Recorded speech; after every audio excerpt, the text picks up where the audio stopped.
Introduction. The Middle Ages is a complicated time in history, which continues to attract the attention of many scholars, researchers, and philosophers. Despite the stereotyped perception of this period as dark and backward, the Middle Ages was marked by the birth and formation of many countries and notable accomplishments in various fields of human activity. In this context, the evolution of specific interconnections between government and church occupies the distinctive niche in the development of main tendencies, value orientations, and cultural norms dominated in the historical conditions of that time. Therefore, this paper aims at examining the relationships between church and states in Europe, particularly in the period from 800 to 1122. The development of relationship. By the end of the 9th century, all the principal states of Europe, including the Holy Roman Empire and Anglo-Saxon and Scandinavian states, were Christianized, sharing membership in the Latin Church. Nevertheless, during the medieval period, the relationship between the Church and the states, which became predominantly feudal monarchies, experienced different developments mainly characterized by struggles and conflicts for power between kings and popes. In contrast to antiquity, Christianity received a more in-depth philosophical foundation, resulting in that the clergy emerging as a specific social group that had a tremendous influence both on society and the royalty. The formed religious dogmas acquired the force of law and were thoroughly protected by the government.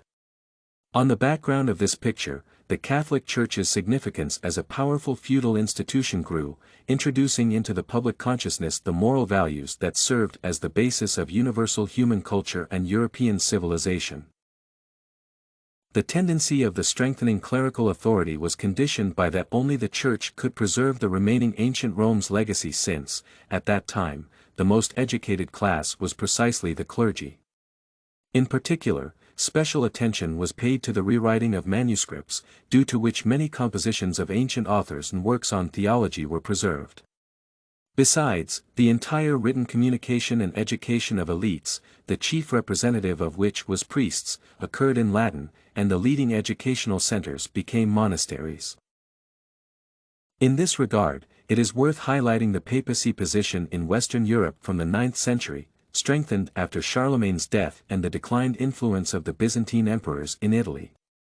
Enjoying their spiritual authority to gain kings' trust and support, popes could impact almost all directions of political and social activities. Charlemagne's descendants who ruled on the territory of his vast empire could be crowned solely with the blessing of the pope.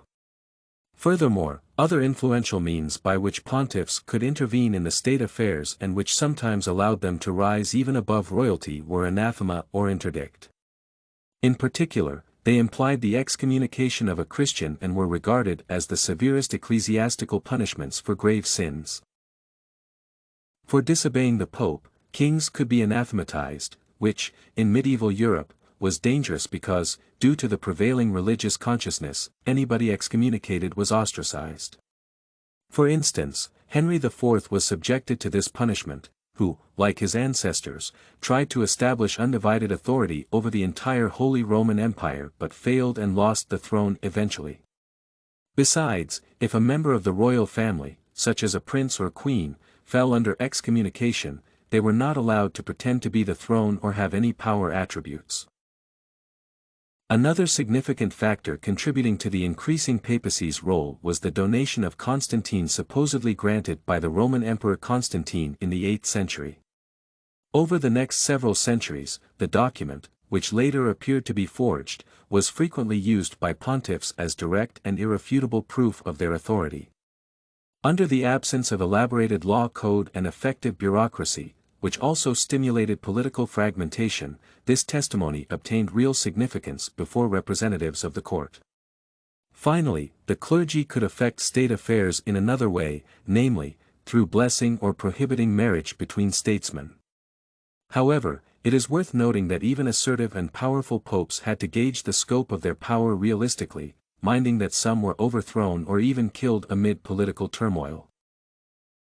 On the other hand, the final consolidation of the feudal system in most medieval countries, which replaced Roman law, also considerably reflected on the dialogical interaction between church and state.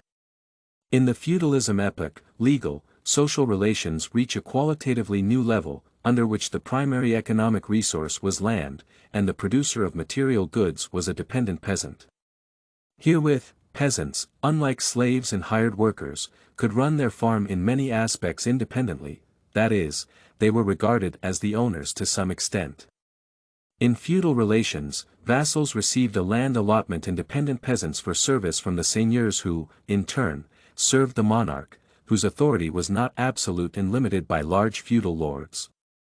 In the area of the political system, landowners became sovereigns, resulting in a decline in state unity and a weakening of the centralizing supreme power. The territory of the state was fragmented into parts, and royal prerogatives were partially transferred to powerful lords. Under such political conditions and legal rules, the struggle for the supreme throne intensified, growing into countless infightings, when powerful nobles made war against their kings.